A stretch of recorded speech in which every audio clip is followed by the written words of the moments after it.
자, 이제 우리 교재로 87페이지의 기간입니다. 기간 문제가 뭐 자주 나오는 것은 아니고요. 이제 몇 가지만 좀 보였습니다. 일단은, 배우 실조의 기산점이라고 되어 있는데요. 보통 이제 원칙적으로 우리가, 초일은, 산입을 하지 않습니다. 그래서 기간은 뭐, 일주일 단위든, 그죠? 일주, 월, 하여튼 이렇게, 주간으로 정하든, 월로 정하든, 연으로 정하든, 초일을 산입하지 않는다. 그런데, 당연히 0시부터 할 때는, 산입을 하자. 그죠? 그러니까 결국에 이제 5월 7일이면 5월 8일부터 시작한다 그런 얘기겠죠. 일단 역에 의한 계산이 있었고요. 그 다음에 한번 그 다음에 160조에 그 역으로 역이라는 것을 계산하고, 이 항의 주, 월, 연의 처음부터, 예컨대 5월 1일, 그게 아니고, 이제 5월 10일부터 이런 식으로 그 처음부터 계산하지 않는 경우가 있죠. 그럴 때는, 최후에, 또는 최후 월, 연의 기산일의 전일 때 만료한다. 됐습니다. 밑에 한번 풀어보면 이해하겠죠?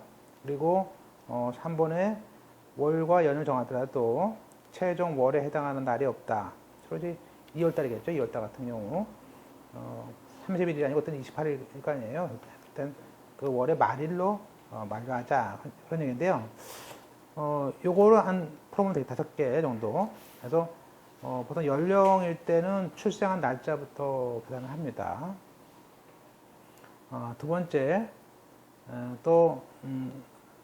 처음으로도 주, 월, 연 처음부터 기간을 계산하지 않을 때는 최후에 속하는 날의 기산일에 전일로 한다라는 게 무슨 얘기냐면, 예컨대 평년 1월 30일부터, 그러니까 처음이 아니죠. 1월 31일부터 3개월이다 하는 경우에는 우리가 가로 안에 30일을 빼고 31일부터 가로 안에 나오죠. 가로 안에 31일부터 계산이 되죠. 그리고 만료일은 조문에 있듯이 만료일 전이니까 4월 31일 전인 4월 30일이지 이렇게 계산한 것이죠. 그죠?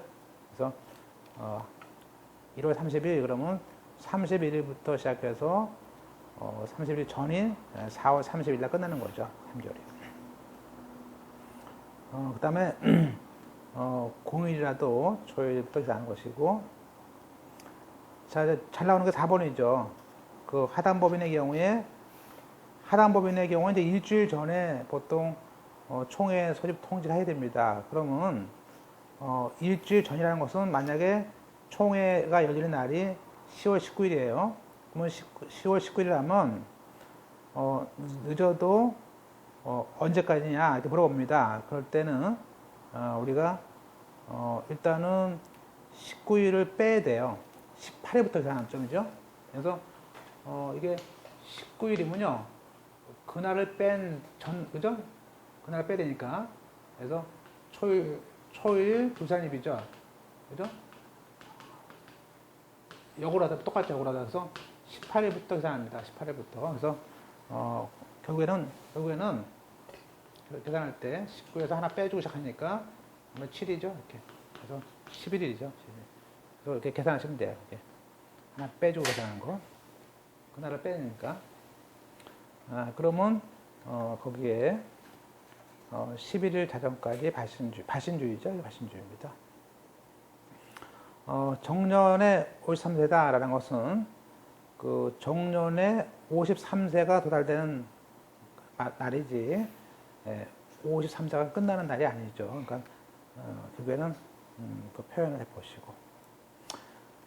자, 이제 소멸시효는 소멸시효라는 것은 권리자가 이제 권리 행사를 안 하는 경우가 많습니다. 그래서 그런데 그 권리 행사를 안 하면은 결국에는 일정 기간이 지나면 더 이상 권리를 행사할 수가 없어요. 취소됩니다.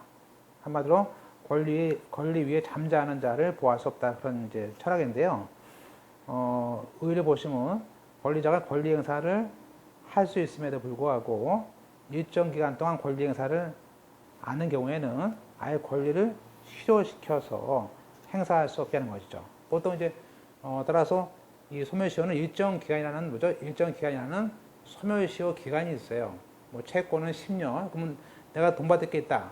그러면 적어도 권리를 행사할 수 있는 때부터 10년 동안 행사 안 했다. 그러면 이제 나중에 못 받게 되는 문제가 생기는 것이죠. 그래서 따라서 그런 얘기고요. 그와 달리 아까 봤던 그 제적 기간은요. 제적 기간은 이거 고치시고 법률로죠. 법률로 그 일정 기간 동안 권리의 행사 기간을 정해요. 정하고 그 안에 반드시 하도록 하는 것이 우리가 제적 기간입니다. 자, 넘어가서 실상 이제 우리가 소멸시효 전에 우리가 제적 기간은 여기에 몇 가지 있는데 이걸 아주 뭐 별처럼 쓰고요. 물론 이제 이건 전범인데 좀 기억하는 것이 필요 있습니다. 우리가 배운 게 뭐가 있었죠? 그 취소권을 배웠습니다. 그 취소권 아까 각종 뭐 사기, 강박에 대한 취소권은 추인할 수 있는 날부터 3년이고요. 법률행위 한 날부터 10년입니다. 그래서 취소권은 자기가 그죠? 취소를 하신 행위를 그죠?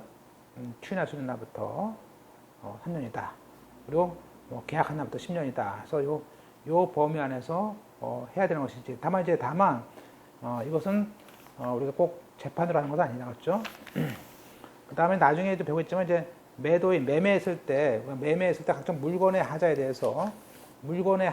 대한 책임에 대해서는 담보 책임이라고 하는데 짧습니다. 물건은 이제 보통 안날부터 6개월이고요. 그래서 거기에 물건의 하자 경우는 6월이고 권리의 하자는 1년이죠. 짧습니다. 짧아요. 그리고 그 유명한 채권자 취소는 이건 뒤에 배우겠지만 이건 취소의 원인을 안 날부터 2년이고요.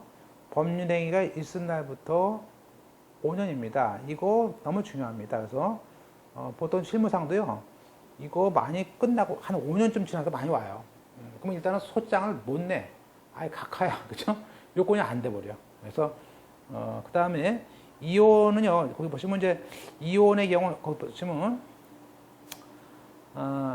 거기 재산분할권. 이 재산분할에 대해서는 이게 재산분할은 이혼한 날부터 2년 내에 됩니다. 이것도 2년 그것도 지나요. 금방. 그 다음에 유명한 거 불법 행위로 인한 손해배상 청구권은요. 이거는 이제 잘 나오는 게 뭐냐면 이거는 이제 한마디로 손해나 가해자를 모르는 경우가 많아요. 그죠? 내가 한밤중에 오토바이한테 다쳤어. 그럼 오토바이가 날 치고 왔는데 내가 어떻게 알아? 그래서 따라서 보통은 그 가해행위, 그 불법 행위 한 날부터 10년인데 나중에 알았어요. 알았으면 짧아 이게. 알았으면. 그래서 거기 우리가 손해나 가해자를 안 날부터 몇 년입니까? 3년이야. 근데 이게 손해 밑이야. 손밑가예요. 네, 펼쳐놓으시고 손해 뭐라고요? 손해 및 가해자를 안 날부터 3년이라는 거 잘 보시죠. 3년? 네, 3년이죠. 네, 3년. 3년이에요. 3년. 3년이에요. 네, 4로 되어 있어요. 진짜? 네, 고쳐야겠네. 고쳐야겠습니다. 3년. 3년을 보시고요. 고쳐야겠네. 네. 그 다음에 유류분은 뭐냐? 유류분은 우리가 보통 이제 상속을 받을 때는 뭐죠? 보통 이제 장남이 있고 뭐 딸이 있다 하나씩 있는데 부모가 지금도 그래요. 지금도 그런 분도 많습니다. 와가지고 딸은 안 줘버려. 딸은 안 주고 그냥 아들만 다 유류분을 그죠? 아들은 다 주겠다 그래요. 그럼 나중에 돌아가시면 이제 사고가 터지는 거지. 딸이 서운할 거 아니에요? 네, 그러면 이제 그때 자기 원래 목이 뭐예요? 원래는 아들, 딸 구별 없이 그죠? 1대1인데 아들이 다 먹은 거 아니야. 그죠? 예, 다 먹었을 때 뭡니까? 그때는 자기 원래 먹은, 그 딸의 원래 목의 반. 그죠? 예, 자, 2분의 1에 반인 4분의 1을 돌려줘야 돼. 토해야 돼. 토해줘야 됩니다. 그게 유류분입니다. 적어도 자기 원래 목의 반을 줘야 돼요. 반을. 그래서, 안 주면 이제, 그죠? 혼자끼리 싸움 나는 거죠? 그래서, 그런 것들이 언제까지냐 그러는데 이것도 이제 보통 상속 개시부터 10년이고요. 이거 항상 알게 되면 짧게 해야 돼요. 그래서, 거기 상속 개시와 미리 준 경우, 미리 반환해야 할 증여나 유증한 사실 안 때부터, 그죠? 미리 아버지가 뭐 돌아가시기 전에 줬어. 돌아가시기 전에. 그때는 증여나 유증의 사실을 안 때부터 유전이니까, 안 날은 짧습니다. 그러니까 일반적으로는 보통 10년이고요. 보통 그게 안 날이 보통 이제 자주 나오는 것이고, 이건 지금 이렇게 틈틈이 외워놓으시고요. 틈틈이 봐놓으시고, 이제 뒤에 가서 또 이제 원래 파트에 가면 또 기억되실 겁니다. 틈틈이, 이게 숫자라도 왜냐면 틈틈이 해놓으세요. 왜냐면, 이걸 한꺼번에 이제 자꾸 눈에 익어야 돼요. 나중에는 이런 것도 짜증나. 이런 것도 못 외우면요. 야, 내가 이런 것도 못 외우나. 뭐 그런 생각도 듭니다. 짜증납니다. 그죠? 그 다음에 이제 우리가, 사망하게 되면 이제 유증을 우리가 승인하는데, 그 한정 승인, 이제 빚이 많으면, 한정 승인이라든지 이제 포기하게 되는데, 그때가 보통 이제, 이것도 이제 두 가지가 있는데, 보통 이제 일반적인 승인의 경우는 이제 3개월, 1년이 있는데요. 나중에 네 가지는 제가 나중에 보겠습니다. 근데 잘 나오진 않습니다. 그러니까 우리가 잘 나오는 것은 위에 있는 6가지가 제일 잘 나옵니다. 나머지. 그러니까 우리가 공부할 때도요, 10개씩 외우기 어려워. 사람은요, 보통요, 주민등록번호가 7개짜리 이렇게 자르는 이유가 뭐냐면요. 사람은 7개가 넘어가면 안 외워진대요. 그러니까 외울 때도 다시를 넣어야 돼. 그죠? 안 그러면 7개 넘으면 안 외워진대. 그래서 보통 이제 외울 때는 한 6, 7개 정도로 끊어서 외우시고 나머지는 또 이렇게 외우셔야지 너무 욕심을 내실 필요 없어요. 그래도 붙어요. 시험 붙습니다. 그죠? 자, 우리가 이제 소멸시효와 제척기간의 차이점을 이제 물어본 것이 나오는데 보세요. 일단 소멸시효는 소표가 있습니다. 그러나 제척기간은 소표가 없고 일정한 그 안에 해야 되는 것이고, 또 소멸시효는 그 대신에 또 10년이지만 중간에 야, 돈 줘! 라고 청구할 수 있거든요. 압류할 수도 있어. 그러면 그 소멸시효가 중단됩니다. 다시 또 10년이 돼. 이런 식으로. 그래서 실상은 10년이지만 뭐 10년 또 중단하면요. 평생 할 수도 있어요. 이게 소멸시효는 중단과 정지가 있습니다. 근데 그 제척기간은 그런 거 없어요. 그냥 취소권 아까 봤듯이 취인할 수 있는 날부터 3년 내에 해야 돼. 안 하면 그냥 끝나는 거야. 그죠? 그리고 3번에 소멸시효 기간은 법정에서 말로 해야 됩니다. 본인이 변론주기 때문에 말을 안 하면요. 판사가 그 소멸시효 지난 거 아니에요? 이렇게 말하면 안 되는 거야. 그러나 제적 기간은 판사가 얘기합니다. 판사가. 그거는 사인 취소가 지났는데 5년 지났는데 그죠? 유류분 청구가 10년 지났는데요. 직권으로 할 수 있어요. 직권으로. 그래서 거기에 우리가 그건 직권으로 조사하기 때문에 제적 기간은 반드시 우리가 신청을 해야 되고요. 그러니까 보통 소멸시효는요. 10년이 지난 사건도 소송을 한번 한 경우도 있어요. 한번 해보는 거지 뭐죠? 그래서 따라서 이제 이기고 3번에 따라서 권리 소멸의 효과가 생기는 것은 보통은 이제 소멸시효는 권리를 행사할 수 있는 때가 되는 것이고요. 제척 기간은 그냥 그 3년이라는 기간만 지나면은 바로 발생합니다. 그때 발생을 해요. 그죠? 그래서 바로 취소할 수 없게 되는 것이죠. 또 4번의 소멸시효는 권리 소멸에 소급표가 있지만 아까 소표가 없다고 했습니다. 똑같은 문제 나왔네요. 1번, 4번이. 그 다음에 우리가 형성권은 뭐였어요? 아까 주로 취소권, 취소 해제 같은 겁니다. 이 취소나 해제 같은 일방적인 그런 권리기한 보통 대부분 뭐죠? 아까 뭐죠? 그 10년이에요. 10년이에요. 그런데 보통 이런 제척 기간은 저 끝에 재판상 재판 외로 하는 거예요. 그러나 전보청 같은 경우는 소송만 해야 되지만 일반적으로 꼭 출소 기간은 아닙니다. 따라서 다음 페이지 보시면요. 우리가 보통 가등기 같은 거 할 때 보세요. 가등기 같은 거 할 때 우리가 지금 이제 가등기 같은 거 하지 않습니까? 그럼 우리가 가등기에 대해서 본등기를 해요. 그러면 요 매매 예약이라는 걸 하고요. 예약 완결권에 행사를 해요. 보통은 가등기 한 다음에 예컨대 매수인 쪽에서 내가 언제든지 하여튼 언제든지 매수인이 자 A하고 B가 가등기 해놓고 이 매수인 쪽에서 내가 언제든지 돈만 주면 본등기하겠다 이렇게 할 수 있어요. 돈만 주면 그죠?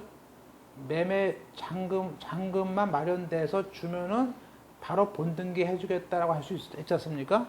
그러면 이거는 완전히 일방적으로 B라는 사람이 잔금 5억을 가져가서 그날 보여주고 나 등기해줘 라는 뭐죠? 일방적인 매매 예약의 완결권이에요.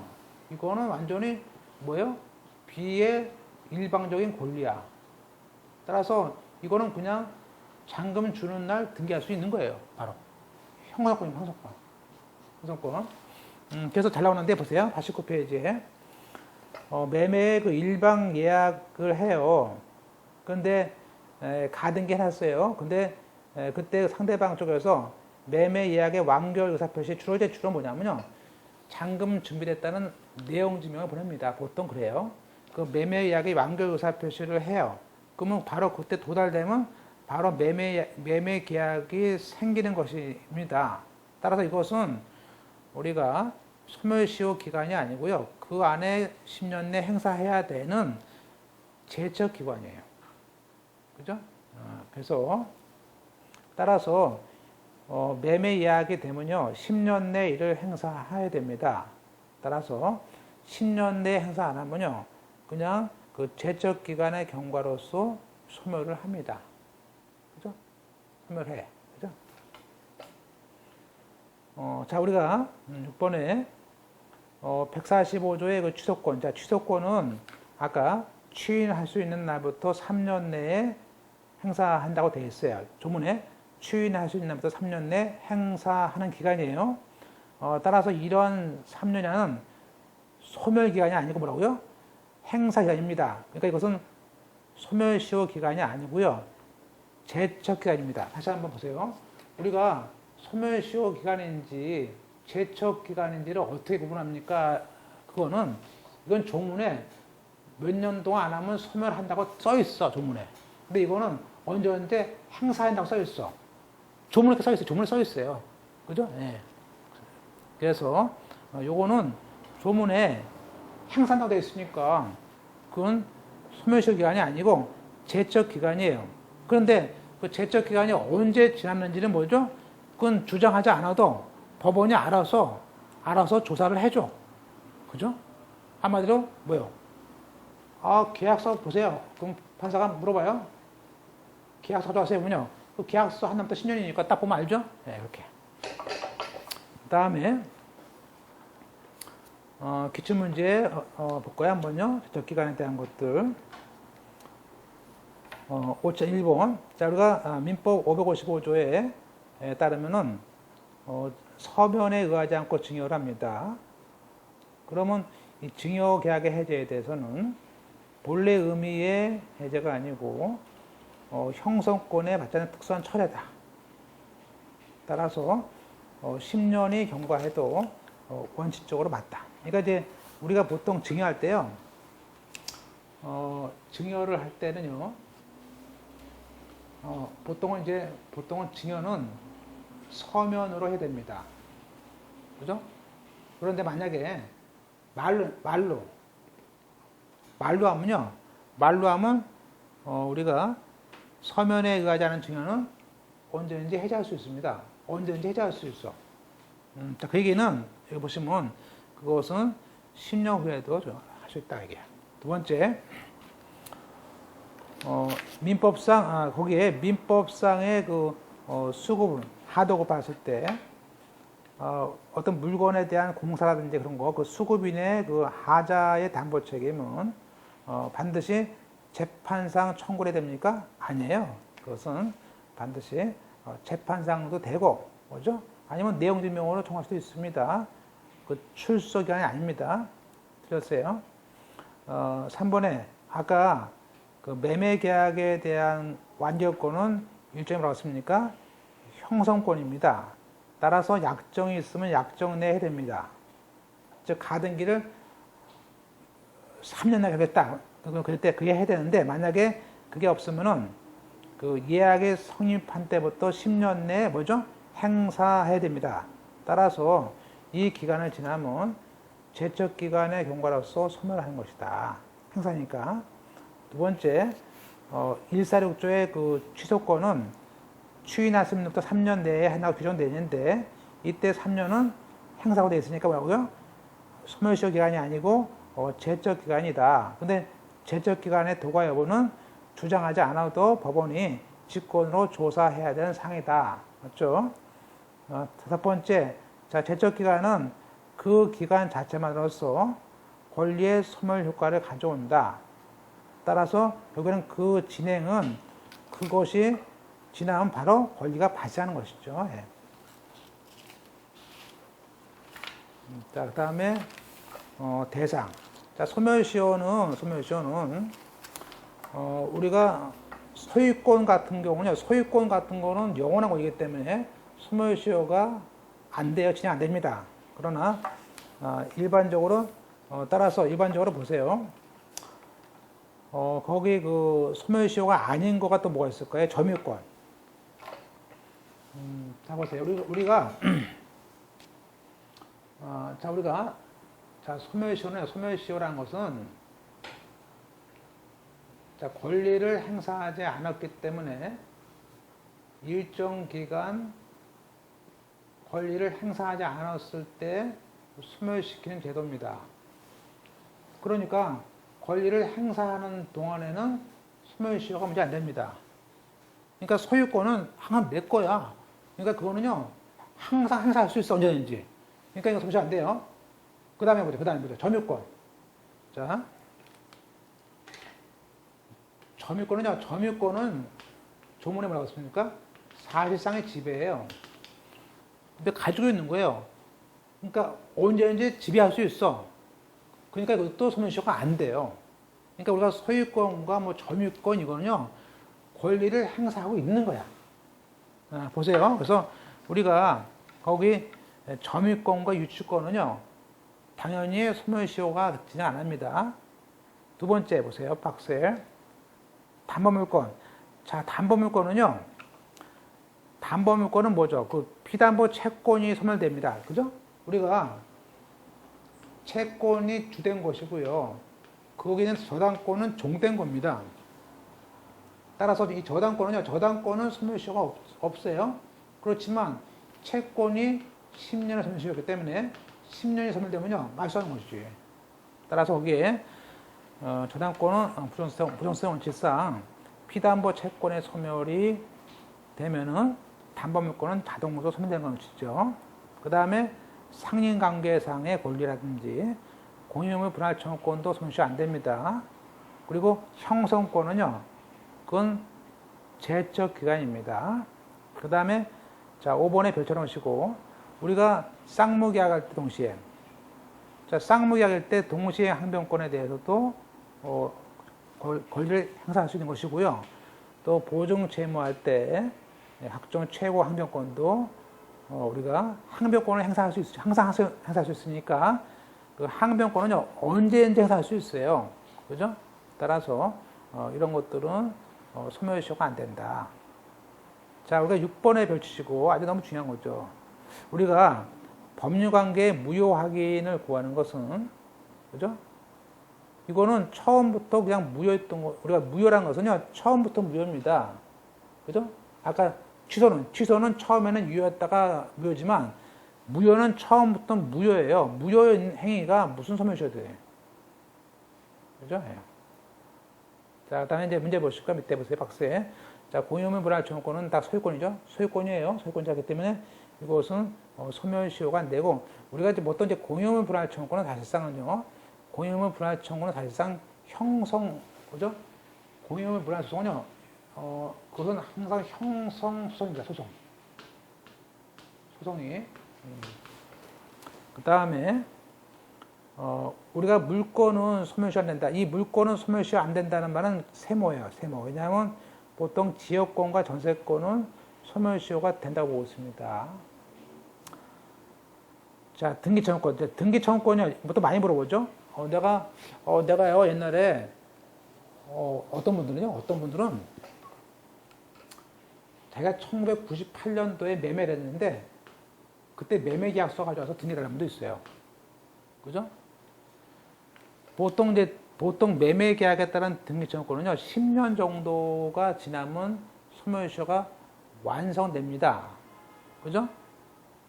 그죠? 그런데 보세요. 우리가, 자, 이제 A가 B하고 매매했어요. 계약을 했어. 근데 지금 2015년 8월 5일이야. 근데 이 사람이 지금, 이 사람이 뭐냐면 이 사람이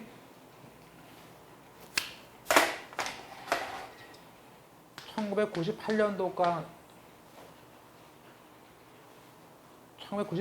7월 5일인가 이렇게 되더라고요. 오신 분이. 그래가지고 옛날에 계약한 거래. 근데 등기를 아직 안 넘겼대. 그럼 지금도 그런 분들이 있어요. 지금도 있어요. 그러면 뭐라? 이거 10년 넘었잖아. 그죠? 매매를 했으면 보세요. 물론 매매했으면 매수인은 소유권 이전 등기라는 청구권이 발생합니다. 그죠? 근데 그때부터 10년 지났어. 물론 10년이 지났더라도요. 둘이 하면 돼요. 하면 돼. 그죠? 하면 되죠? 문제는 뭐냐면 얘가 야 등기해달라 그러면 얘가 만약에 얘가 소멸시효가 됐어라고 항변하면 그럴 것이야. 그런 얘기죠. 해주면 되죠. 네. 그래서 원래는 이 소유권 등기 청구는 10년이다. 다만 그게 아니고 이게 그게 아니고 A하고 B하고 계약했어요. 했는데 저희가 이거 똑같은 사건이 또 있는데요. 이분이 그 당시에 89세더라고요. 돌아왔을 것 같아, 지금. 돌아왔을 것 같아. 이분도 70세야. 지금 70세야. 근데 지금에 와서 보니까는 이 건물을 안 한 거야, 건물을. 그 위에 건물이 등기가 안 됐더라. 지금 와보니까 건물 등기가 안 돼가지고 지금 해달라는 거야. 그럼 보세요. 그러면 우리가 이렇게 지금 여기 있는 건물에 대해서 자, A가 B한테 그죠? 이미 전부 인도를 다 해줬어요. 토지나 건물에 인도 지금 살고 있어요. B가 이미. 여기서 이미 한 18년 정도 살고 있어. 그러면 이렇게 전부 인도를 받아주는데 다만 등기만 안 한 거야. 그럴 때는요, 이렇게 인도를 받았을 때는 이 사람이 권리를 계속 행사하고 있다고 본 거죠. 그러니까 이때는 인도를 받은 날부터는 소멸시효 중단된 거예요. 그러니까 이 경우에는 10년, 20년이 지나도요, 할 수 있어요. 뭐, 어떤 사람은 와가지고 누군 된다고 안 된다고 그런 거? 그게 아니에요. 팔다가 된다고 했어요. 보세요. 어디 있습니까? 보세요. 거기에 우리가 2번입니다. 등기청구권. 우리가 10년이라는 기간이 경과하더라도 매수인이 그 물건을 이미 인도받아가지고 점유해서 권리를 행사하고 있어. 그러면 소멸시효는 없죠. 따라서 지금 인도를 받아서 내가 사용 수익을 했어요. 10년 동안. 그건 그거에 대한 권리, 즉, 그 부동산에 대해서 저것저것 권리 행사한 거 아니에요? 권리를 행사하는데 무슨 불행사가 아니잖아요. 권리를 행사하기 때문에 심지어는 그 물건을 다른 사람에게 점유해주고 처분하고 또 딴 사람한테 승계를 해줘도 소멸시효 등기 청구권은 진행하지 않습니다. 이런 게. 네, 그거 펼쳐놓으시고. 따라서 보통 인도로 해줬을 때는 청구할 수 있구나. 자, 166조입니다. 자, 그러면 우리가 소멸시효는 아까 뭐 10년이라고 했는데 기산점은 언제입니까? 라는 것은요. 소멸시효는 그 권리를 행사할 수 있는 때부터 진행을 합니다. 만약에 그것이 부작이라면, 자, 부작이라면은 부작에 대한 채권이라는 것은 위반 행위를 한 때부터 합니다. 다시 한번 권리를 행사할 수 있을 때부터 10년이고요. 보통은 부작이라면 부작위를 목적으로 하는 채권의 소멸시효는 언제라고요? 위반 행위를 해야 돼. 그냥 가만히 있으면 그죠? 가만히 있으면 그게 관계없죠. 계속 위반 행위 한 때부터 할 수 있어요. 그래서 따라서 한마디로 권리를 행사할 수 있다는 것은 뭐죠? 기한이라면, 자 보세요. 어떤 기한이 있어요.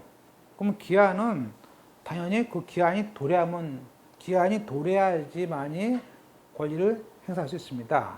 그러니까 확정 기한이다. 예컨대 2015년 9월 5일 날 그러면요 9월 5일 날부터 그죠?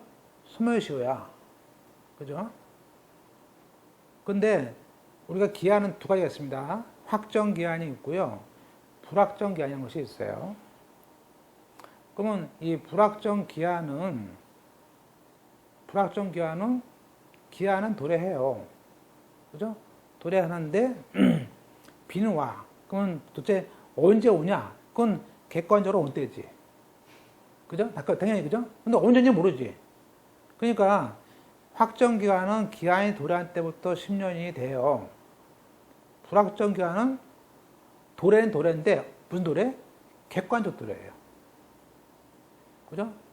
객관적으로. 그래서 시험 문제에서 소멸시효 할 때 확정 기한은 기한이 도래했을 때, 불확정 기한은 객관적. 이게 헷갈려요. 다 헷갈리겠죠. 그래서 보통 소멸시효 할 때는요, 확정 기한은 확기 도래한 때, 불확정 기한은 불객이야, 객관적으로 눈이 왔을 때. 그래서 그 다음에 우리가 제일 많은 게 뭐죠? 제일 많아요, 우리나라에. 어떤 이행기가 없어. 제일 많죠. 이게 예컨대 뭐 돈 1,000만 주면서 야, 뭐 아무 때나 줘라. 그죠? 잠깐 빌리고 줄게. 그러니까 잠깐이라는 게 말이 언제예요, 도대체? 그죠? 잠깐이란 말이에요. 그래서 우리가 보통 거기에 이행기한이 없다. 그죠? 어떤 이행기간을 없다. 그때는 우리가 채권이 발생한 때입니다. 한마디로 제일 많은 게요. 다 그래 와가지고 법무사님 와가지고 뭐 돈을 줬는데 몇 달만 쓰고 주겠대. 몇 달인가? 몇 달. 그래서 따라서 우리가 보통 다른 말로 기한이 없다든지 그 변제기를 정하지 않은 것은요. 채권의 발생 시부터 소멸시효가 진행을 합니다. 그죠? 채권의 발생 시부터. 그죠? 그 얘기는 보통 이행의 청구를 한 때부터 합니다. 그러니까 법무사는요, 일단 오게 되면 내용증명을 보내는 거예요. 내용증명 받은 날부터 진행하니까. 그죠? 일단 내용증명을 보낼 거 아니야. 보세요. 다음 페이지에. 우리가 제일 잘 나오는 거, 불확정 기한부 채권은 객관적으로, 안때가 아니고, 안때는 주관적이지. 그죠? 예. 누가 봐도 눈 온 날, 첫눈 온 날. 불확정 기한부는요, 객이에요, 객. 안 거 아닙니다. 불확정 기한은 객관적으로 도래한 때부터입니다. 불객이에요. 그래서 뭐 어떤 뭐 분계 진행 이렇게 오셔야 돼요. 그쵸? 정조건은 당연히 조건이 성취한 때부터 되겠습니다. 자, 3번 펼치시고, 그럼 이행불능. 걔가, A가 B한테 팔았어요. 말을 팔았어, 말을. 근데 말이 없어졌어. 그럼 이행불능, 원래 채권이, 이행불능된 때부터입니다. 자, 선택채권은 선택조건을 행사할 수 있는 때. 자, 행사한 때가 아니야. 행사할 수 있는 때야. 행사할 수 있는 때. 뭐예요? 우리가 보세요. 우리가 지난번에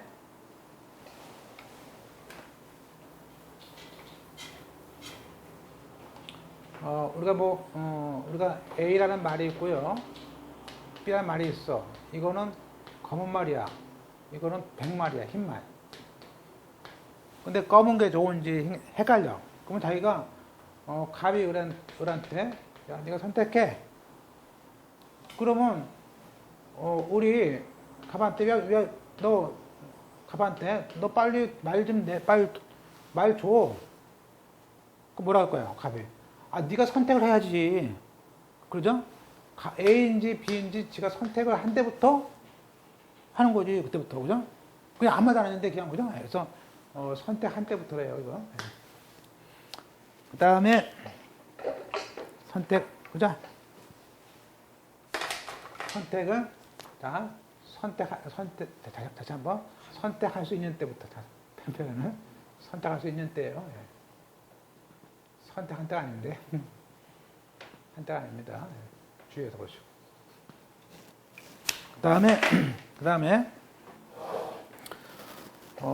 5번에 신축 중인 건물에 대해서 자 보세요. 지금 건물에서 신축하고 있어요. 그러면 우리가 건물을 짓고 있습니다. 그런 거 많습니다. 우리가 이놈은 건물을 짓다가 말았어요. 자, 근데 이게 지금 이 건물이 지금 아주 흉측해. 지금 IMF 때부터 짓다가 지금까지 2015년까지 지금까지도 거의 완성이 안 됐어. 그러면 우리가 건물은 완성이 돼서, 그죠? 건축물 대장에 올라가지고, 그때 등기할 수 있는 거 아니에요? 그러니까 아직 건물은 이게 20년이 지나도 완성되지 않았다면요, 소멸시효 진행을 안 하죠. 따라서 거기에 신축 건물에 대해서는, 그 법률상 장애가 발생해서 건물이 완공된 때부터 10년이지, 완공도 안 된 때부터 10년이냐, 그지? 그죠? 두 번째, 우리가 계도적 거래에서 외상대금에 대한 외상대금이 있습니다.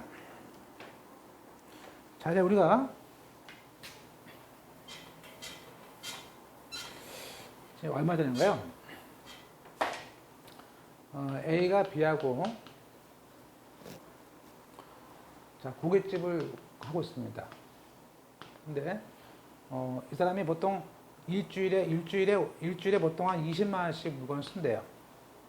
그래서 이 사람이 2015년이 왔는데 지금 2015년 건데 지금 이제 8월이다. 근데 갑자기 보세요. 사실은 이제 B가 이게 고깃집 주인인데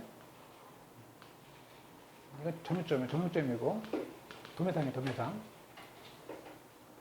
근데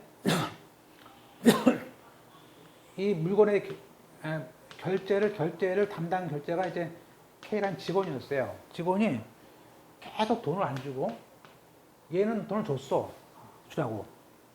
돈을 안 줬어. 계속 횡령을 했어. 그러다가 계속 하다가 얘가 이제 다른 일 때문에 이제 도망갔어. 그러니까 나중에 이제 A가 와가지고 B한테 야, 너 상품 줬는데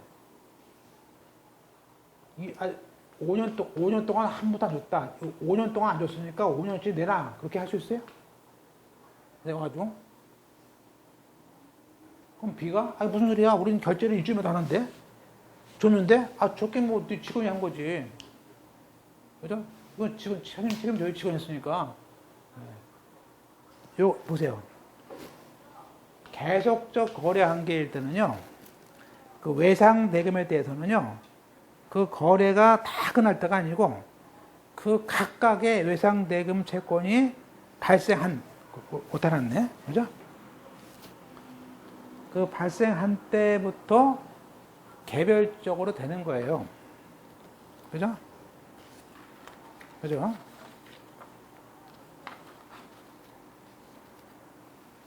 따라서 이렇게 상품 같은 경우는요, 3년짜리겠죠, 소멸시효가.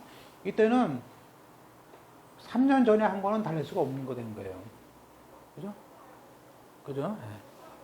뭐, 좀 이상하잖아요. 보통 한 3주만 안 줘도 돈 달라고 텐데, 왜 이렇게 돈 안 달래? 근데 지금 저희가 사건이 들어온 건데요. 약간 이상해요. 근데 내가 볼 때는요, 이 직원하고 이게 짠 것 같아, 그래서.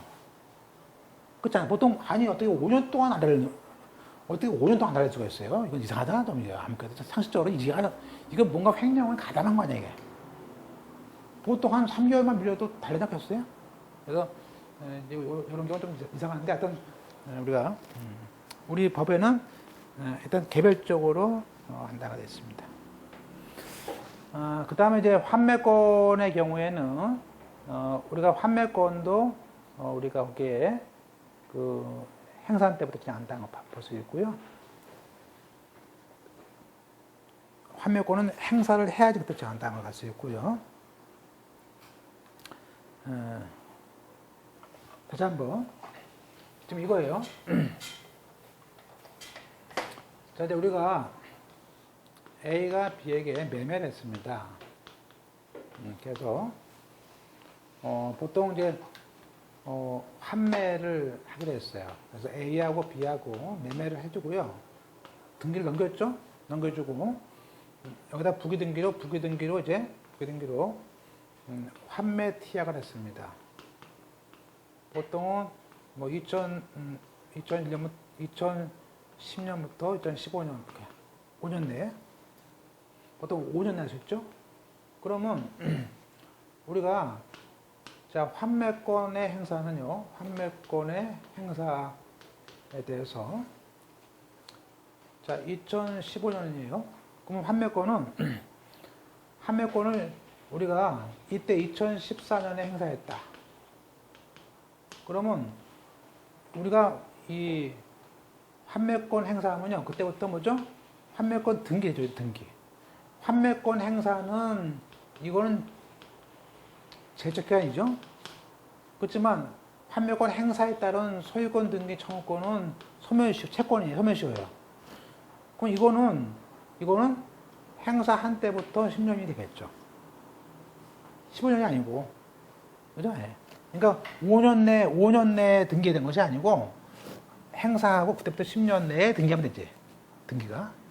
요 5년 기간 안에, 요 제적 기간 안에 등기해야 돼. 그런 얘기 아니에요. 그래서 거기에 보세요. 그 7번은 환매권에 대한 행사에 따른 소유권 등기는 형성 청구권 기간 안에 아니죠. 5년 내에 된 것이 아니고 행사하고 그때부터 다시 소멸시효 10년.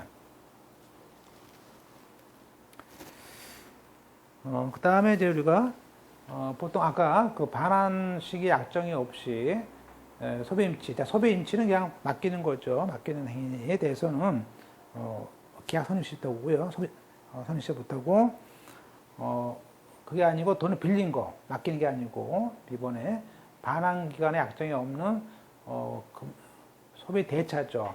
빌려주는 거 대차에 대해서는 계약 성립 후 상당한 기간이 경과해야 된다. 그리고 동시 이해 한도가 붙은 것은 그 이행기부터다. 알 수 있습니다. 그래서 우리가 기산점에 대해서는 결국에는요, 이제 별쳐놓고 보세요. 별치시고 여기 있는 거를 A 플러스급입니다. 91페이지에 있는 거 이걸 좀 암기를 하셔야 되는데 좀 이해하시면서 일단 확정 기한일 때는 그 기한이 들어야 됩니다. 두 번째는 기한이 없는 채권이 성립시입니다. 자, 이제 우리가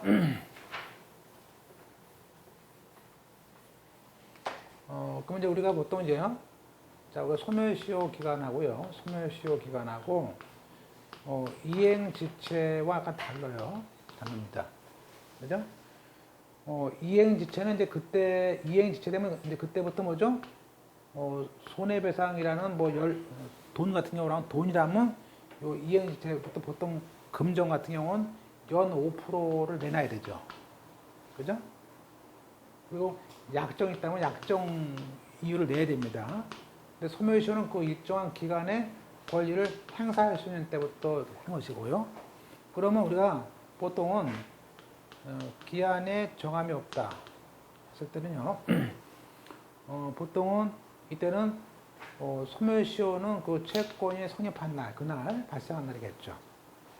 그죠?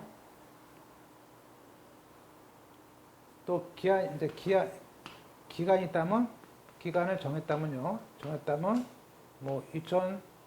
2015년 7월 31일 이렇게 그때. 그러면요, 기간을 정한 경우에는 그 기간이 도래한 날이에요. 그죠?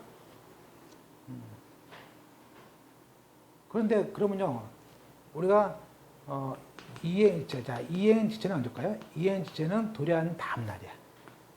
항상 기간이 도래한 다음 날부터 이행지체예요. 그죠? 그날까지는 이행지체가 아니고 항상 이 기간이 도래한 다음 날부터라고 볼 수 있어요. 그러면 우리가 자, 시험 문제에서 기간이 있다. 그러면요, 하여튼 7월 5일이면요, 7월 5일 다음 날부터 이행지체예요. 그죠? 그건 쉬운데 문제는 기간이 정하지 않았다. 그때는 기간을 정해 없다 그러면요, 그때는 내용증명으로 보내야 돼. 내용증명 보내서 도달된 다음 날부터. 그러니까 법무사는요, 일단 보세요. 법무사가 와요. 상식적으로 와가지고 대부분 날짜를 안 정해. 우리나라 사람들은 대부분 이제 그리고 기간도요, 보통 바로 소송하는 게 아니고요, 몇 년 지났어. 그러니까 자기가 동창회 친구인데 보니까 내가 지금 2010년에 돈을 빌려줬대.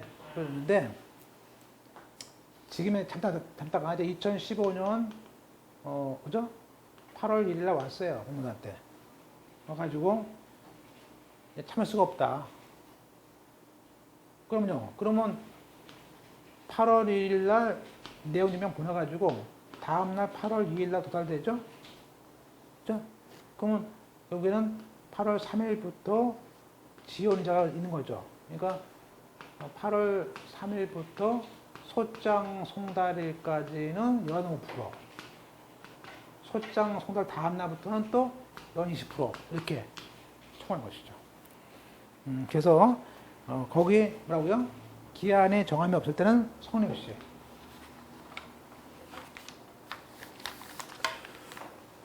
다음 페이지. 형성적 기한 이익에 상실되었기 때는 그 잔존 채무의 전액을 변제하는 그런 취지의 의사를 표시할 때. 또 전액에 대해서 자 보세요. 우리가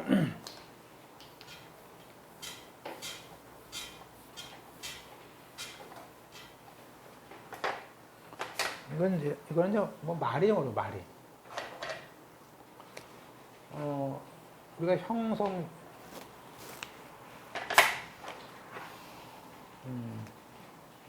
라고 읽었죠? 형성적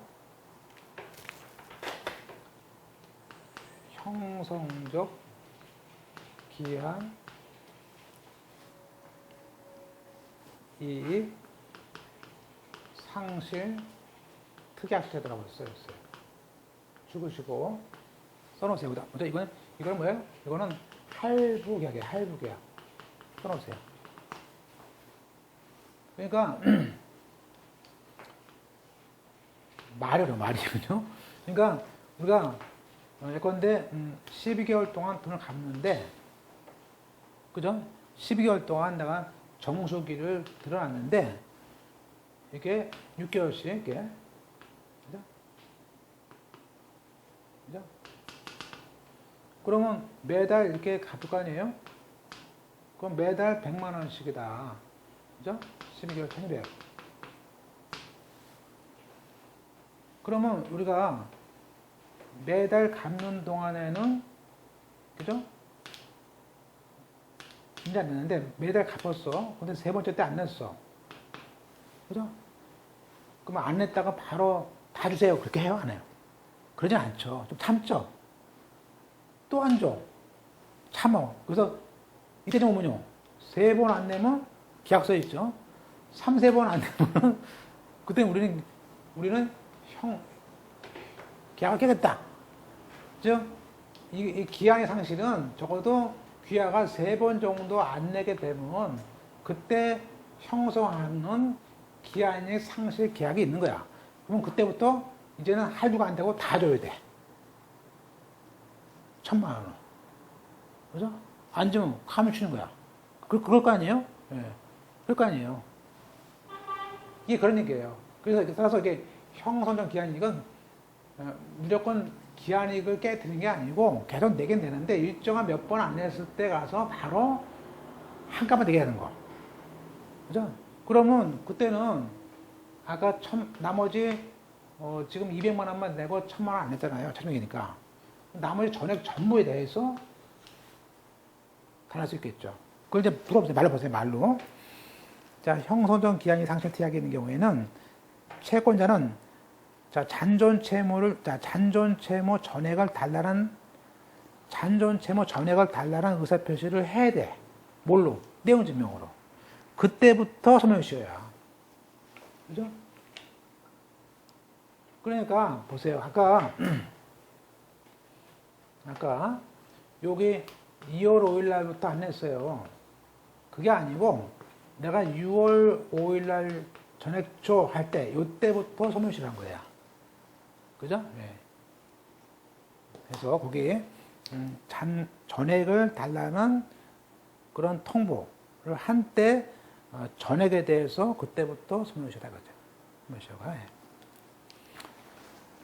그 다음에 이제 거기에 부작위는 위반행위 조문이 있었습니다. 위반행위고요. 채무불이행에 대한 선임에 대한 정권은 채무불이행시입니다. 불이행시입니다. 자, 우리가 이제 구상권입니다. 잘 보세요. 주채무자에 대한 그 수탁보증인의 경우에는 사후 구상권과 미리 사전에 구상하는 경우가 있습니다. 이것은 별개의 권리이기 때문에 각각 권리가 행사할 수 있는 때부터 따로따로 진행합니다.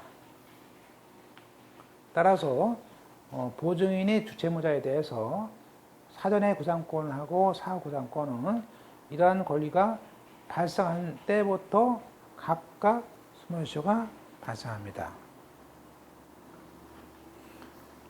그러나 그 공동 가해자죠.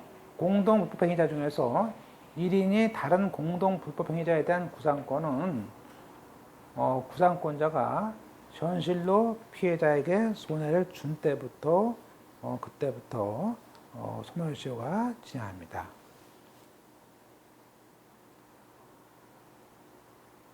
그 다음에 끝으로 우리가 이제 소멸시효 기간인데요. 기간은 이제 짧은 것들이 있습니다. 이거 주의해 보셔야 되죠. 그래서 보통 이제 상담할 때 그 짧은 것들은요 금방 지나기 때문에 주의해 보셔야 돼요. 그런데 1년짜리 같은 것들이 있고요. 1년, 3년이죠. 그래서 자 1년짜리는 이제 주로 모텔, 여관요. 여관, 의복, 또 연예인도 짧습니다. 그죠?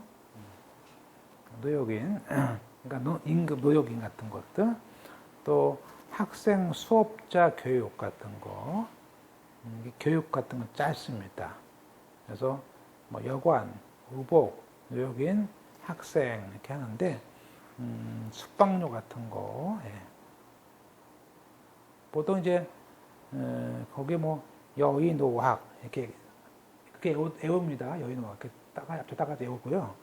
3년짜리가 있습니다. 이거 자 이건 이제 이자가 있죠. 이자.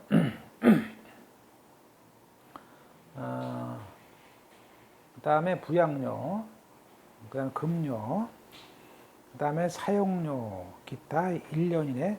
그래서 여기서 1년 이내 기간으로 정하는 준. 1년 이내란 것은요, 거기 1년 이내란 말은, 1년 이내에 정기적으로 주는 걸 말합니다. 예컨대, 나는 걔한테, 얘가 비게, 그죠? 예컨대, 홀수달, 2달에 한 번씩, 홀수달만 주겠다. 이렇게. 한 달만 주겠다. 이렇게. 그래서, 그 1년 안에 주는 거, 그냥 정하는 것들을 말합니다. 그 다음에, 두 번째,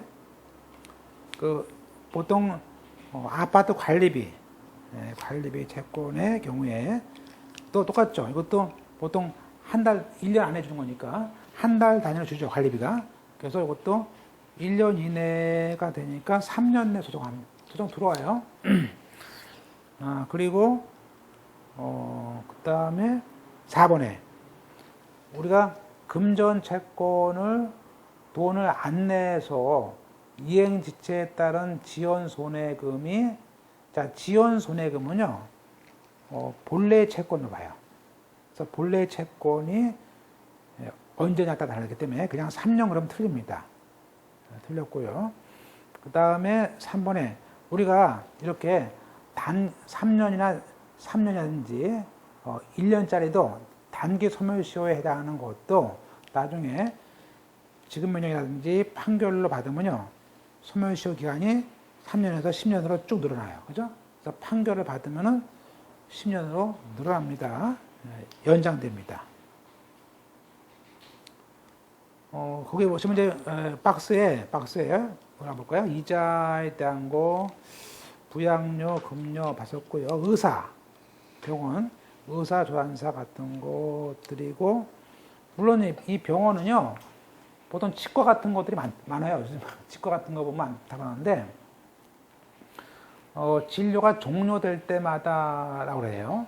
그죠? 그래서, 그 다음에 3번 별치, 도급받은, 이게 도급이 3년이에요. 짧아요.